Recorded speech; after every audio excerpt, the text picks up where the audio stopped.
పేరు బొమ్మనపోయిన గంగయ్య అండి.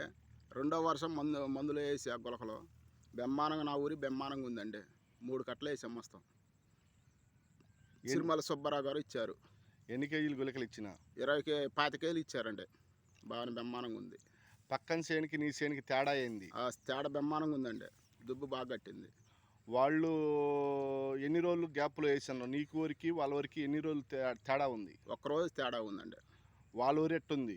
వాళ్ళ ఊరు నాసుగా ఉంది. మంది బాగుందండి. దుబ్బు బాగా చేసింది. ఒకసారి దుబ్బు చూపి. దుబ్బు బాగా చేసిందండి. ఎన్ని పిలకలు ఉంటాయి? దగ్గర 100 పిలకల పైన ఉంటాయండి. అదండి సంగతి. మాది ఒప్పిచర్ల గ్రామం. నా పేరు చిరుమామల సుబ్బారావు. నేను బొమ్మనబోయిన గంగయ్య గారికి 20 కేజీలు గుళికలు ఇచ్చాను. ఆ గుళికల ప్రభావంతో చేను ఎట్లా ఉందో ఒకసారి చూడండి. పక్కన చేను కూడా ఒకసారి చూడండి.